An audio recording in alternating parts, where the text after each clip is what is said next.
Hello there, gentlefolk and lizard tamers, and welcome to my Convulsion Control deck profile. This is a crazy deck with a really fun mechanic, Convulsion of Nature, being that both players turn their decks upside down, so you can employ many cards to exploit this strategy.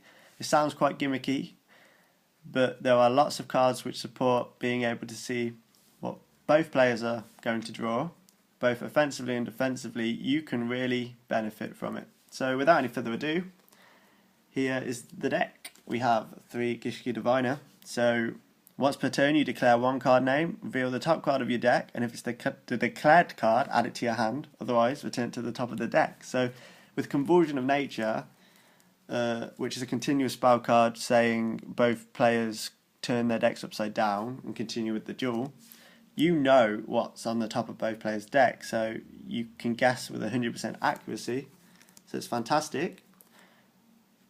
Your main kind of plussing engine, I suppose, once you get your setup. To finish the Gishki engine, we have 2 Avance, just to top deck a Diviner if you need it, or top deck a Beast to grab a Diviner from your graveyard, or make a rank 4 play with Avance. So those 6 cards make a mini Gishki engine, which is quite useful. We then have Deep Sea Diva, because it instantly grabs Diviner. You can then go ahead and use Diviner's effect and then make a level 5 synchro, or just leave them as they are. We then have 2 Mist Valley Falcon. Some variants of this deck might try Skyblaster, which can shut your opponent down, but I'm going for a different method of control with the Mist Valley Falcon. This card cannot declare an attack unless you return one card you control to your hand. We run a lot of continuous back row, Convulsion of Nature, Archfiend's Oath, but we're also running your typical control Mist Valley cards like Fiendish Chain, Call of the Haunted, even Swords of Revealing Light. So this can help alleviate the problem of back row that's clogging, because you can definitely clog your back row in this deck. So reusing cards and freeing up space is great. We then have Tour Guide. Having a bit of consistency within the deck is nice if you're waiting to set your plays up, so an instant rank 3. Summon Monk. Because you have a lot of spells and traps, you might have some you can't even play if you're in a bad place, or you just simply don't need. So discarding a spell card, bring in a Zephyrus the Elite, a Gishki Avance. It's just quite useful for making a rank 4 play, so definitely useful in the deck. We then have Zephyrus the Elite, same premise as Mist Valley, returning something to your hand, reusing it, and then getting a summon out of it. It's very useful. We then have 2 tuners, 2 level 3 tuners.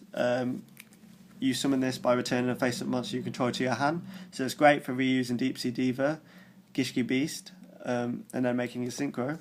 And then Dragunity Darkspear, you contribute it to special summon Mist Valley Falcon from your graveyard, or Zephyrus the Elite, but failing in that, it's just a level 3 tuner. Then, last but not least for monsters, Magician of Faith. It's not essential, but your opponent will try and intercept your combo of Convulsion of Nature, Archfiend's Oath, so grabbing a card that your opponent might destroy is a slow but useful way of doing so. We then have, for our spells, 3 Convulsion of Nature. As long as this card remains face up on the field, both players must turn their respective decks upside down and proceed with the current duel. So, hilarious. Might I also say that the artwork for this card is badass. Tornadoes, volcanoes, typhoons, all sorts of crazy shit going on there. So, of course, the deck revolves around this, and Diviner abusing being able to see what both players are picking up. And in the same way, Archfiend's Oath, which is our pseudo Diviner, I would say. Once per turn, you pay 500 life points to declare a card name, and if you guess right, add it to your hand. So I think 3 can clog, just because we win a lot of continuous as it is. I know for one that if you pick up multiples of this and not Diviner and Convulsion of Nature, you're in a bad place, because these two together don't synergize, because the picked up card goes to the graveyard with this card, whereas with Diviner it goes back to the top of your deck. So you can be guessing for ages and still get it wrong, and you are paying 500 life points to do so. But having said that, it is a backup Diviner when Diviner's not around, and it's still a free draw. Well, albeit paying 500 life points, it's otherwise 3, so it's very nice. We then have 2 Pot of Duality, Consistency. You might think 3, and you could run 3, but you do special summon more than you might think with Tour Guide, Gishki Beast, Deep Sea Diva, Genex, Birdman, so it can get in the way, so I think 2 is good. We then have 2 MST, self-explanatory, 2 Swords of Revealing Light. More of an optional choice, but I just love the whole old school Mist Valley Falcon, return to your hand, infinite Swords of Revealing Light until your opponent destroys one of them. But it's a bit more of a fun deck, so why not run a fun card which in certain situations can really buy you time you need. So we then have Soul Charge, quite a slow deck, so explosive plays occasionally are nice. Salvage, 7 targets in the deck, so grabbing a Diviner or a Beast or an Avance or a Deep Sea Diva, and then a Dark Hole for a bit of clearance. So that is the spells. Then we have traps, 2 Fiendish Chain, stopping effects and attacks, recycling with Mist Valley Falcon. All 3 of those things are good. Call of the Hunt is a similar premise, getting something back that you need, like a Diviner, and then possibly reusing Call with Falcon. Just generates you even more advantage.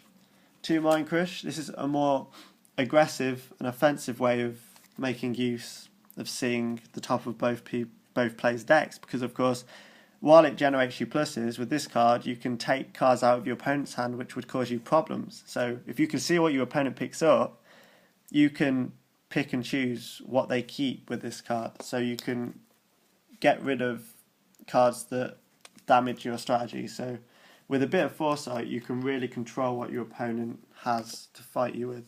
We then have Bottomless, Compulse, Solemn. Torrential isn't a bad shout, but spot removal is nice sometimes, because Torrential will destroy your Diviners if you have something like that on the field, and you usually want to keep them on the field. So things that only hurt your opponent rather than yourself as well. And then finally, Conscription. Pick up the top card of your opponent's deck. If it can be normal summon, special summon it to your side of the field. So in certain situations, it's brilliant for taking a card your opponent needs and giving it to yourself. So yeah, brilliant. We then have, that is the main deck. It's really fun. Not always consistent, but it's just great when it actually works. So for the extra deck, we have a level 6, a level 5, a level... Okay, I'll try that again. We have a level 7 Synchro, a level 6 Synchro, a level 5 Synchro. We'll make that most often with Deep Sea Diva. It's a nice option to have. We have 2 level 3 tuners, so to sync with a level 3 or a level 4 non-tuner, we have a 6 and a 7. And then we have some rank 3s for our tour guides, or if we make something with Diviners, because they're level 3 also. Just great generic choices. And then we have rank 4s for our Summoner Monk Gishki Beast plays. Castel, King Gorgon, Abyss, Blackship, Maestro, Cowboy, Heartland Draco, a lot of continuous spell cards, and Ice Beam Zephyrus. You can only make it with Mist Valley Falcon and Zephyrus, but it's a really good effect, just negating all face-up cards your opponent controls and getting a beat stick. So that is my Convulsion of Nature deck profile. I tried to keep it short and sweet for you. I hope you enjoyed it. It is an incredibly fun trolley deck. Again, you can play cards like Skyblaster. You might want to check those cards out, or that card out rather. There are plenty of other cards you can play. I just quite like the Mist Valley control element, since it synergizes with the continuous cards we play. Because aside from returning Fiendishes and Calls to your hand, you can return an Archfiend's Oath and get an extra draw. So the pluses are crazy once you get your setup going. And yeah, that is it. So I hope you enjoyed this deck profile. If you did, remember to like, comment, subscribe, and stay around for future content. So yeah, peace out.